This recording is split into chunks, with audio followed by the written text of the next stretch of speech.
नमस्कार दोस्तों, स्वागत है हमारे YouTube channel Vipin Verma psychology में। बच्चों, आज जो डिस्कस करेंगे वो नेशनल करिकुलम फ्रेमवर्क के टॉपिक नंबर 3.11.1 से है। क्योंकि हम लोग असेसमेंट एंड इवैल्यूएशन एनसीएफ से डिस्कस कर रहे थे, तो उसी में कंटिन्यू डिस्कस कर रहे हैं। एक वीडियो आ चुका है assessment and evaluation, type of evaluation, ये सब हम पहले के वीडियो में डिस्कस कर चुके हैं। आज का जो टॉपिक है वो है 3.11.1 और टॉपिक का नाम है आकलन के उद्देश्य, यानी objective of assessment. Objective of assessment जानने से पहले हमें थोड़ा ये जानना होगा कि एजुकेशन का ऑब्जेक्टिव क्या है, तब हमें ऑब्जेक्टिव क्लियर होगा असेसमेंट का क्या होता है। वैसे हमने ये जाना है कि असेसमेंट इसलिए किया जाता है कि सबको फीडबैक मिले, चाहे वो सीखने वाले हों चाहे सिखाने वाले हों, और सीखने सिखाने वालों के बीच जो सिस्टम है, तंत्र है, उसको तीनों को यानी टीचर, स्टूडेंट और एजुकेशन सिस्टम को प्रॉपर फीडबैक मिले, प्रतिपुष्टि मिले, ताकि कहाँ किसमें कौन सी दिक्कतें हैं, उनको कैसे सुधारा जाए, इसलिए हम असेसमेंट करते हैं। असेसमेंट के ऑब्जेक्टिव क्या है, इससे पहले हमने जैसे बताया कि एजुकेशन के ऑब्जेक्टिव जानना होगा। देखिए, नेशनल करिकुलम फ्रेमवर्क में 81 नंबर पेज पर जब जाएंगे तो ये टॉपिक मिलेगा। उसकी पहली लाइन है, शिक्षा का सरोकार एक सार्थक व उत्पादक जीवन की तैयारी से होता है। जो एजुकेशन है वो उसका एक ही ऑब्जेक्टिव है कि कोई भी व्यक्ति, कोई भी जो एजुकेशन से जुड़ रहा है, उसके जीवन को सार्थक और प्रोडक्टिव बनाए। मतलब वो ऐसी शिक्षा ले जिससे उसका दिमाग जो है वो लॉजिकल हो जाए, हार्ट सेंसिटिव हो जाए और हैंड क्रिएटिव हो जाए, स्किल्ड हो जाए, और वो अपनी लाइफ को क्या करे, बहुत प्रोडक्टिव बना पाए। इसलिए एजुकेशन के जो बेसिक ऑब्जेक्टिव हैं वो ये हैं। इसमें मूल्यांकन क्या करता है, एक ऐसा फीडबैक देता है, एक ऐसी प्रतिपुष्टि देता है कि इन सब चीजों को और अच्छा कैसे किया जा सकता है, ताकि किसी भी छात्र का जीवन बहुत खुशमय और उनके संसाधनों का विकास ऐसे हो, वो किसी भी प्रकार की समस्याओं का समाधान कर सके। आगे लिखा है, और मूल्यांकन आलोचनात्मक प्रतिपुष्टि देने का तरीका होना चाहिए। यह प्रतिपुष्टि इस बात की होती है कि हम ऐसी शिक्षा लागू करने में किस हद तक सफलता प्राप्त कर पाए हैं। मतलब जो शिक्षा की व्यवस्था है, जो बच्चे के चहुमुखी यानी होलिस्टिक ऑल राउंड डेवलपमेंट के लिए जरूरी है, उसमें आकलन और मूल्यांकन एक क्रिटिकल फीडबैक देने वाला होना चाहिए, एक आलोचनात्मक कह सकते हो, या एक ऐसा विवेचनात्मक प्रतिपुष्टि या फीडबैक देने वाला होना चाहिए, ताकि ये पता चल सके कि जो शिक्षा बच्चे को दी जा रही उसके संसाधनों के विकास के लिए या जिस प्रकार की प्रक्रियाएं बच्चों के विकास के लिए जरूरी हैं, वो कितना सक्सेसफुल रही हैं और उनमें क्या क्या सुधार की और जरूरत है इन बच्चों के विकास के लिए। वर्तमान में चल रही मूल्यांकन की प्रक्रियाएं, जो इस समय चल रही हैं मूल्यांकन की प्रक्रियाएं, वो केवल कुछ ही योग्यताओं को मापती और आकलित करती हैं, बिल्कुल ही अपर्याप्त और शिक्षा के उद्देश्यों की ओर प्रगति की संपूर्ण तस्वीर नहीं खींचती है। आपका एनसीएफ बता रहा है कि वर्तमान में जो असेसमेंट एंड इवैल्यूएशन के प्रोसीजर हैं वो बच्चे के कुछ लिमिटेड क्षमताओं का असेसमेंट करते हैं। अगर हम इसे सिंप्लीफाई करें तो आपको क्लियर होगा कि वर्तमान के जो एग्जामिनेशन प्रोसीजर हैं वो चाहे जो प्रकार के हो, चाहे वो हाफ अर्ली हो, चाहे वो एनुअल हो, चाहे वो सेमेस्टर एग्जामिनेशन हो, या और कई प्रकार के एग्जामिनेशन भारत में कराए जाते हैं, वो सारी की सारी परीक्षाएं वर्तमान में रटने और रिकॉल करने यानी चीजों को याद करने और पुनः याद करने की क्षमता पर आधारित है। क्योंकि इसीलिए तो परीक्षाएं हमारे यहाँ होती हैं, क्वेश्चंस बना के दे दिए जाते हैं और बच्चे अपनी स्मृति के आधार पर जो उन्होंने किताबों में पढ़ा है उसको एज इट इज वहां पर लिखने की कोशिश करते हैं। उसमें अपनी भाषा, अपने शब्द तक भी नहीं प्रयोग करते, एज इट इज किताबों का लिखते हैं। तो ये इस प्रकार की जो वर्तमान समय में चलने वाली परीक्षाएं हैं, ये क्या कर रही हैं, ये सिर्फ कुछ ही क्षमताएं, कुछ जैसे दो क्षमताएं, रट लेना और रिकॉल करना। बच्चे के अंदर क्रिएटिविटी कैसी है, बच्चे की थिंकिंग कैसी है, बच्चे का पेशेंस कैसा है, लीडरशिप क्वालिटी, एटीट्यूड, पर्सनालिटी, इन सारी चीजें धरी की धरी रह जाती हैं। बस रटने और रिकॉल करने की व्यवस्था अगर बच्चे में है तो उसको अगली क्लास में और ससम्मान प्रोन्नत कर दिया जाता है। तो कह रहे वर्तमान में चल रही परीक्षाएं जो है वो नाकाफी है जो शिक्षा के ऑब्जेक्टिव या जो इवैल्यूएशन के ऑब्जेक्टिव को फुलफिल करे।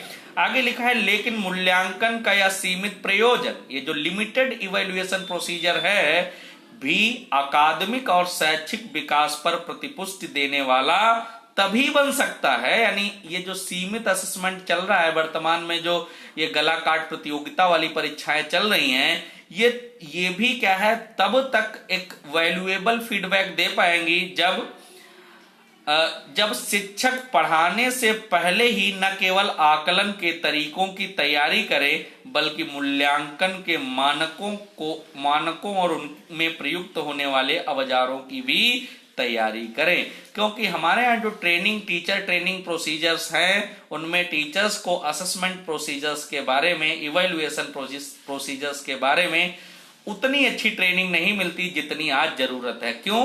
क्योंकि इन टीचर्स को असेसमेंट करने से पहले टूल्स के बारे में पता होना चाहिए। हमने जो वीडियो बनाया था सीसीई, उसमें सीसीई के बारे में बताते हुए टूल्स बताए थे कि कुछ प्रोजेक्टिव टूल्स होते हैं, नॉन प्रोजेक्टिव टूल्स होते हैं, कुछ आपने मिनिमम लर्निंग लेवल देखा होगा, चेकलिस्ट देखी होगी, क्वेश्चनायर देखा होगा, या पोर्टफोलियो एनेक्टोडल रिपोर्ट देखी होगी, टीचर डायरी। इन सब के बारे में शिक्षक अनभिज्ञ होते हैं तो वो डेटा ही नहीं कलेक्ट कर पाते हैं। इसलिए असेसमेंट एंड इवैल्यूएशन के कई सारे प्रोसीजर सिर्फ क्या होते हैं, मनगढ़ंत या टीचर के अपने अवलोकन पर, ऑब्जर्वेशन पर सीमित हो जाते हैं, जो बहुत नुकसानदेह है। इसलिए टीचर्स को औजार यानी असेसमेंट के टूल्स के बारे में पहले से ज्ञान कराया जाए। विद्यार्थियों की उपलब्धि की गुणवत्ता की जांच के अलावा एक अध्यापक को विभिन्न विषयों में उसकी उपलब्धि की जानकारी इकट्ठा कर, उसका विश्लेषण कर, उसकी व्याख्या करनी होगी। केवल टीचर सब्जेक्ट की जो स्पेशलिटी बच्चे में है सिर्फ उसका एनालिसिस ना करे, बच्चे के और सब्जेक्ट में, स्कूलिस्टिक और को स्कूलिस्टिक दोनों प्रकार के विषयों में बच्चे का जो स्पेशलाइजेशन है उसका डेटा कलेक्ट करके उस पे क्या करना है, विश्लेषण, एनालिसिस करनी है। आगे लिखा है कि तभी अध्यापक विभिन्न क्षेत्रों में विद्यार्थियों के अधिगम की सीमा की एक समझ बना पाएंगे। आकलन का प्रयोजन, यहां से क्वेश्चन आता है, आकलन का प्रयोजन निश्चित ही सीखने सिखाने की प्रक्रियाओं एवं सामग्री का सुधार करना है और उन लक्ष्यों पर पुनर्विचार करना है जो स्कूल के विभिन्न चरणों के लिए तय किए गए हैं। यहां से सवाल आता है कि असेसमेंट एंड इवैल्यूएशन क्यों किया जाए। तो असेसमेंट एंड इवैल्यूएशन हमारे पूरे लर्निंग प्रोसेस के सुधार के लिए किया जाता है। बच्चे में लर्निंग प्रोसेस, जो असेसमेंट प्रोसेस होता है, पार्ट ऑफ लर्निंग होता है, इसलिए किया जाता है ताकि बच्चे की सीखने की प्रक्रियाएं और अच्छी हो सके। तो assessment and evaluation fail pass, नीचा दिखाना, कैटेगराइज करना, स्ट्रेटिफाई करना, नामकरण करना, इन सब के लिए नहीं किया जाता है। आकलन, आगे लिखा है कि यह पुनर्विचार और सुधार इस आधार पर किया जा सकता है कि विद्यार्थियों की क्षमता किस हद तक विकसित हुई। आपने पढ़ा होगा assessment for learning, assessment to learning, यानी सीखने के लिए आकलन, सीखने का आकलन। तो यही है कि किस हद तक क्षमताएं विकसित हो पाई हैं और किस हद तक उनको विकसित करना है। आगे लिखा है यह कहने की जरूरत नहीं होनी चाहिए कि यहाँ इस आकलन का मतलब विद्यार्थियों का नियमित परीक्षण कतई नहीं है। जैसे आपने पढ़ा था सीसीई, तो उसमें वर्ड आता है कंटिन्यूअस, यानी सतत। सतत का मतलब ये नहीं है कि बच्चे में परीक्षा का डर या रोज एग्जामिनेशन कराया जाए। बिना परीक्षा और डर पैदा किए भी बच्चे का रोज हम बेसिक ऑब्जर्वेशन के द्वारा डेटा कलेक्ट कर सकते हैं। जैसे हम अगर बच्चे का लगातार ऑब्जर्वेशन करें स्कूल में, तो खेल के मैदान में, लाइब्रेरी में, लेबोरेटरी में, या जब टीचर क्लास में है तब, या बच्चों अपने साथियों के साथ जब खेल रहा है या मिड डे मील खा रहा है तब उसकी गतिविधियां कैसी हैं, इन पर अगर ऑब्जर्वेशन किया जाए तब भी बहुत कुछ बच्चे के बारे में जाना जा सकता है। आगे लिखा है एनसीएफ में कि दैनिक गतिविधियों और अभ्यास के उपयोग से अधिगम का बहुत अच्छा आकलन हो सकता है। अगर हम बच्चे की रोज दिनचर्या की जो दैनिक प्रोसीजर है, उसके डे बाय डे जो एक्टिविटी बच्चा करता है, अगर उनको हम ऑब्जर्व करें लगातार तो बहुत कुछ हम जान सकते हैं। सुनिश्चित आकलन और नियमित प्रगति रिपोर्ट यानी रपट विद्यार्थियों को उनके काम की प्रतिपुष्टि देते हैं और साथ ही वे मानक भी स्थापित करते हैं जिनको पाने के लिए विद्यार्थी प्रयासरत रहते हैं। ये अभिभावकों को उनके बच्चों के अधिगम की गुणवत्ता और उनके विकास के बारे में जानकारी देता है। देखिए, आकलन सिर्फ फेल पास के लिए नहीं होता। आकलन और इवैल्यूएशन इसलिए किया जाता है ताकि उनके गार्जियंस को, उनके माता पिता को उचित जानकारी मिल सके कि बच्चे की जो विकास की प्रक्रिया है वो कैसे कैसे आगे बढ़ रही है। आगे लिखा है ऐसा आकलन प्रतियोगिता को प्रोत्साहन। ये बहुत इंपॉर्टेंट है। देखिए, कोई भी आकलन मूल्यांकन इसलिए नहीं किया जाता कि बच्चों में कॉम्पिटिटिव इन्वायरमेंट बना दे, मतलब प्रतिस्पर्धा या प्रतिस्पर्धा या स्पर्धा की भावना विकसित कर दे। वो परीक्षाएं बिल्कुल बेकार होती हैं जिनमें बहुत ज्यादा कॉम्पिटिटिव या प्रतिस्पर्धात्मक माहौल विकसित होता है। हर बच्चा यूनिक है, सबके विकास की प्रक्रिया यूनिक तरीके से होती, तो इसलिए कॉम्पिटिटिव इन्वायरमेंट नहीं। तो यहां लिखा है ऐसा आकलन प्रतियोगिता को प्रोत्साहन देने का तरीका बिल्कुल नहीं है। आगे लिखा है कि बच्चों के विभाजन, आगे इसमें बात आती है, अगर कोई शिक्षा में गुणवत्ता चाहता है तो बच्चों का विभाजन कर उन्हें ऐसी श्रेणियों में डालना जिसमें हीन भावना आ जाए। देखिए, आकलन इसलिए नहीं किया जाता कि बच्चों को ऐसी श्रेणियों में डाल दिया जाए कि उनके अंदर हीन भावना, डीमोरलाइजेशन, हीन भावना का विकास हो, बिल्कुल नहीं होना चाहिए। अंतिम बिंदु है कि विश्वसनीय आकलन एक रिपोर्ट देता है। यहां से क्वेश्चन आता है कि आकलन मूल्यांकन के लिए सबसे जरूरी है वैधता, विश्वसनीयता, वस्तुनिष्ठता। ऐसे ऑप्शन दिए होंगे तो आपको विश्वसनीयता लगाना है। आकलन एक रिपोर्ट देता है या अध्यापन के लिए एक कोर्स के खत्म होने का प्रमाण देता है, या दूसरे स्कूली शैक्षिक संस्थानों, समुदाय और भावी मालिकों, रोजगार देने वालों को अधिगम की गुणवत्ता और सीमा के बारे में जानकारी मिल जाती है। तो ये बात क्लियर हुई कि आकलन मूल्यांकन इसलिए नहीं किया जाता कि बच्चे को कॉम्पिटिटिव इन्वायरमेंट दिया जाए। आकलन मूल्यांकन इसलिए नहीं किया जाता कि बच्चों को हीन भावना वाली श्रेणियों में बांट दिया जाए, या इसलिए भी नहीं किया जाता कि बच्चे अपने आप में या अपने प्रति कुछ नेगेटिव सोचने लग जाएं। आकलन मूल्यांकन व्यवस्था में सुधार है, यानी बच्चे की सीखने की प्रक्रिया में सुधार है। इसी में आगे पैराग्राफ पढ़ेंगे तो आएगा, जो आकलन मूल्यांकन होते हैं वो डायग्नोस्टिक और रिमेडियल प्रोसीजर विकसित करने के लिए किए जाते हैं, यानी निदानात्मक और उपचारात्मक व्यवस्थाएं बच्चों के ऊपर कैसे लागू हों, इसके लिए हम आकलन मूल्यांकन करते हैं। आगे इसी में छोटा सा एक पैराग्राफ है, टाइटल है 3.11.2, इसको भी साथ में ले लेते हैं। तो इसमें विद्यार्थियों का आकलन, इसमें क्या कहते हैं, ये कहते हैं कि बच्चे की अधिगम की गुणवत्ता और विस्तार पर लिखी गई एक सार्थक रपट को समावेशी होना चाहिए। देखियो, इंक्लूसिवनेस का मतलब होता है सबको साथ में रखना, और यहां बता रहे हैं कि एक अच्छी या मीनिंगफुल जो रिपोर्ट होगी असेसमेंट की वो इंक्लूसिव होनी चाहिए, समावेशी। मतलब ऐसी रिपोर्ट जिसमें सबको प्रॉपर फीडबैक मिले, किसी के अंदर ये ना हो कि जो उसके अंदर है नहीं उसके बारे में बखान है, और जो नहीं है उसके बारे में, जो है उसके बारे में पता नहीं, और जो नहीं है उसके नंबर दिए गए। आजकल यही होता है, जिस पेपर में आप बिल्कुल कुछ नहीं करके आए उसमें नंबर 100 में 95 मिल जा रहे हैं, और जिसमें सब कुछ अच्छा करके आए उसमें हो गए फेल या 33% आ जाते। तो ऐसी स्थिति ना हो, इंक्लूसिवनेस हो, एक सार्थक रिपोर्ट वही कहलाएगी। आगे लिखा है एक ऐसी पाठचर्या की आवश्यकता है जिसमें सृजनात्मकता और नवप्रवर्तक, यानी इसमें कह रहे हैं कि क्रिएटिविटी और इनोवेशन और बालक का संपूर्ण विकास हो। इस प्रकार से हम ऐसा असेसमेंट करें जिससे ऐसी कैरिकुलम या पाठचर्या का निर्माण हो। इसमें लिखा है कि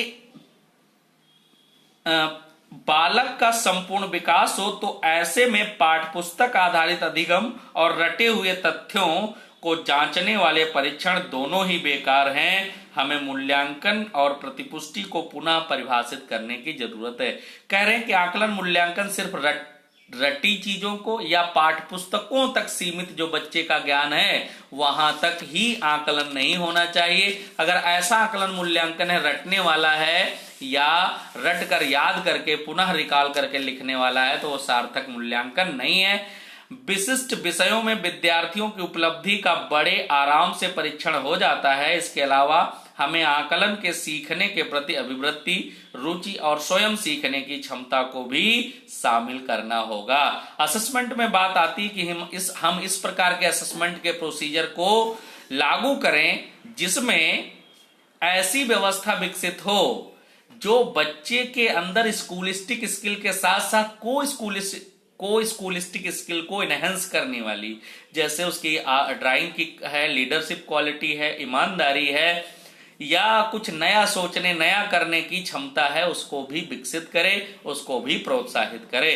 तो बच्चों, आज हम लोगों ने असेसमेंट के उद्देश्य के बारे में जाना, ऑब्जेक्टिव ऑफ असेसमेंट क्लियर हुआ। लगातार हम लोग, बड़ा टॉपिक है तो इसको टुकड़े टुकड़े में वीडियो बनाकर आप तक पहुंचाएंगे।